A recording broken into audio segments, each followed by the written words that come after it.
입니다. 일본 니혼 게이자이 신문이 한국군 초계기 지침을 처리한다. 말만 들으면 무슨 말인지 잘 모르겠죠. 얼핏 들으면은. 초계기 사건 기억들 하시죠? 자, 볼게요. 일본 초계기가 우리나라가 전환된 북한 선박을 구조하는 상황이었어요. 2018년 12월 달에. 우리나라 광개토 대항함에 일본 자위대 초계기가 초공 비행하면서 위협을 했단 말이에요. 그 사건이죠. 근데 그래가지고 우리나라 광개토 대항함이 거기다가 레이더를 조준을 했어. 그 일본이 방귀 낀 놈이 성낸다는 얘기 있잖아요. 지가 위협 비용을 해놓고 레이더 조준했다고 항의를 했던 그 사건. 그래서 내려진 게 초계기 지침이라는 거예요. 문재인 정부 멋있었죠. 앞으로 일본 자위대가 두 차례의 경고에도 통신에 응하지 않고 가까이 비행할 경우 공격용 사격 레이더를 조준한다. 이게 이제 초계기 지침이 된 거예요. 우리나라 해군이. 근데 이거를 안 하겠다는 거잖아, 지금. 와.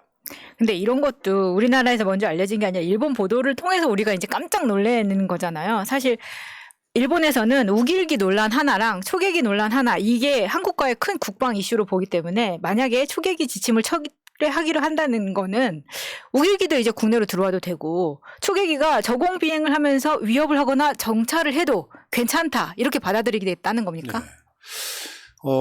그거랑 상관이 있나요? 이번에 북한이 위성 발사를 북한이 하면 거기다가 뭐라 그랬지? 파괴 명령 내린다 그랬던가? 기억들 나시지 모르겠지만 그렇지 저거. 이게 이제 예고를 하니까 한국은 패스하고 일본한테만 이야기했죠. 그러니까 윤석열 정권은 위성 발사 강행하면 응분의 대가를 줄 것도 없는 게 일본도 파괴 명령 내린다 그랬잖아요. 근데 실제로 어땠냐?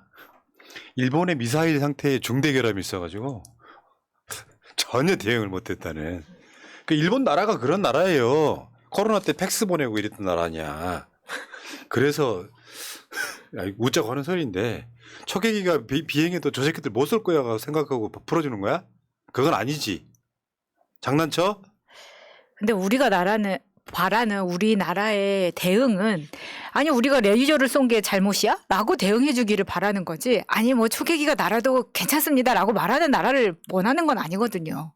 레이저를 조준한 게 잘못입니까? 저는 그것도 웃겨요. 그냥 레이저 조준했으면 쏴버리지 그랬니 이런 생각이 듭니다. 그러니까 일본의 보도에 대해서 또 한국 정부 쪽에서는 그거 사실 아니다라고 지금 부정하고 있잖아요. 하지만 실제는 어떨지 우리는 지금까지 계속 봐왔지 않습니까? 일본 언론에서 보도된 게 사실로 계속해서 이어져 나왔고, 니혼 게이자이 신문에서 보도한 내용이 상당히 되게 구체적으로 막 되어 있어요. 6월 3일에 있는 아시안 안보 회의 때 얘기를 할 것이다라거나 막 이런 식으로 상세하게 보도를 했는데, 이거는 실무적으로 이야기가 오갔거나 아니면은 도청을 했거나 둘 중에 하나 아닙니까? 그런 거야?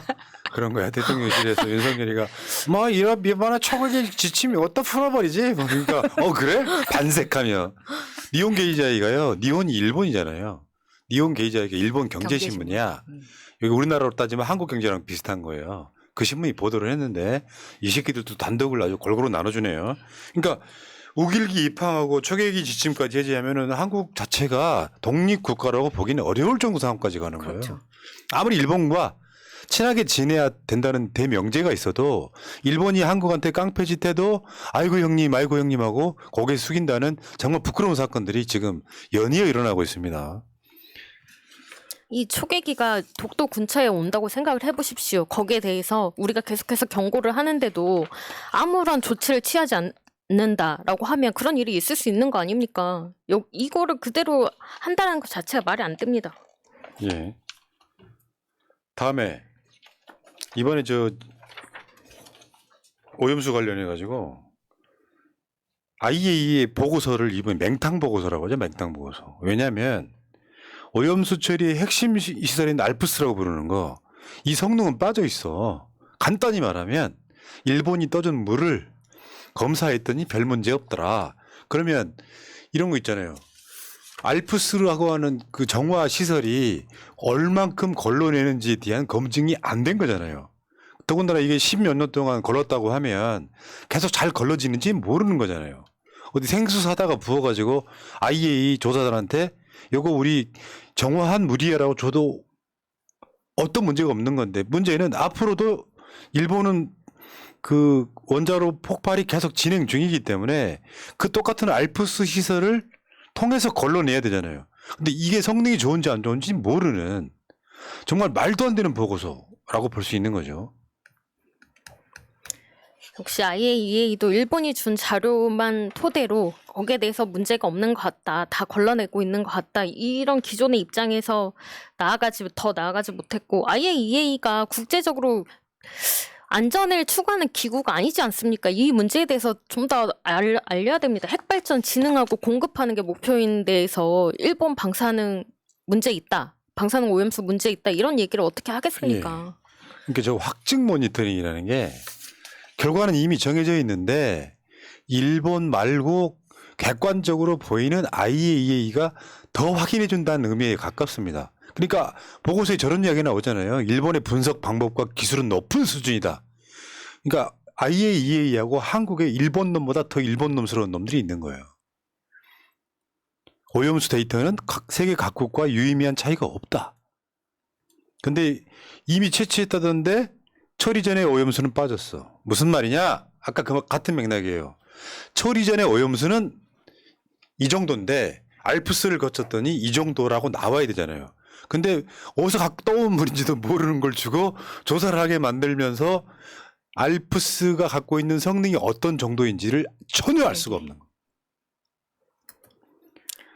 그러니까 과학 얘기하는데 과학은 어쨌든 실험, 데이터 이런 것들이 정확해야 되는 거 아닙니까? 그러면 어떤 똑같은 동일한 선상에 있는 물을 가지고 그걸 가지고 뭐 시험 채취를 하고 이런 건데 이거는 내 재료 자체가 어디에서부터 시작된 건지를 모르니까 과학적인 검증이라고 아예 처음부터 얘기를 할 수 없는 거죠. 그런데 우리나라 서울대 원자력 핵공학과 교수 한번 보세요.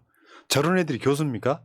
IAEA 검증단 활동을 통해서 필요한 시료가 충분히 확보되었고 우리나라가 참여하는 교차 검증이 이루어지는 상황으로 보입니다. 아주 지랄을 하세요. 정말.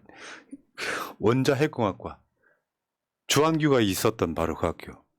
주한규는 그러니까 지금 원자력연구원에가 있죠. 그 원자 핵공학과 여기 서울대 이 교수들은 어떻게 이렇게 하나같이 이런 이야기를 하죠? 석인열 교수님만 제외하고 명예교수로 가신 분만 제외하고 지금 마치 로비라도 당한 것처럼 이런 말들을 계속 하고 있습니다. IAEA하고 서울대 원자 핵공학과 다 똑같은 맥락이잖아요. 친원전 그런 학과 친원전 기구잖아요. 같은 업자들끼리 있는 거야.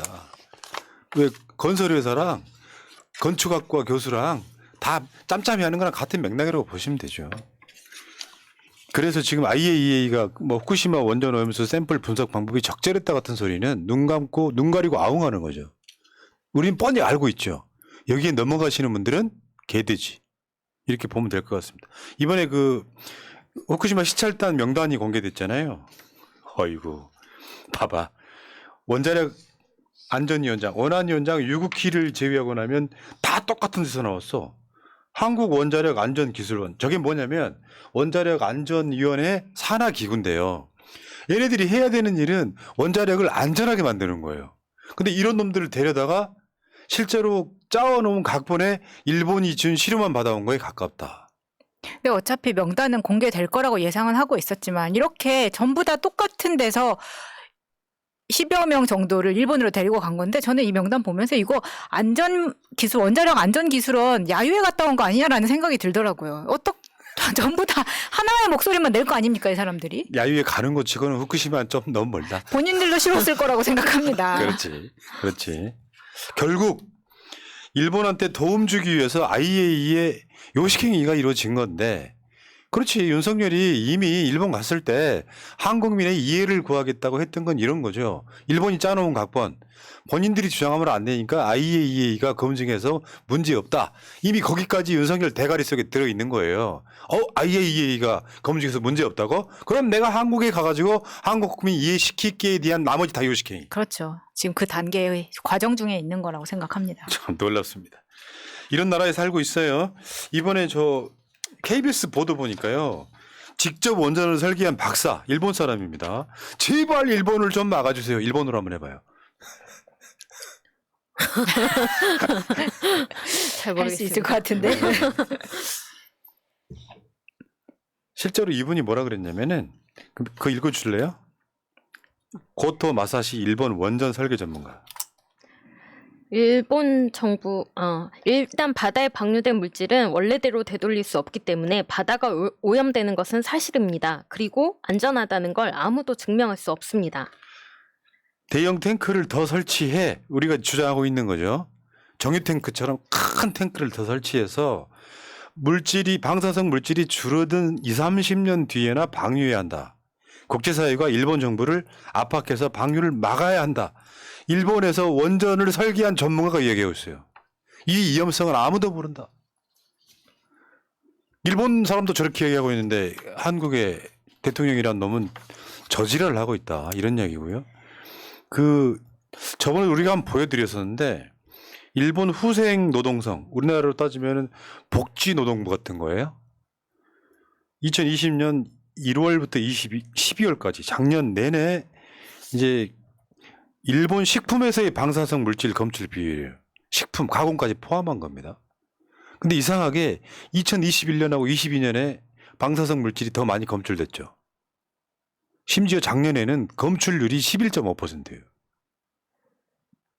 상황이 이런데도 불구하고 윤석열은 이거 눈 하나 깜짝하지 않습니다.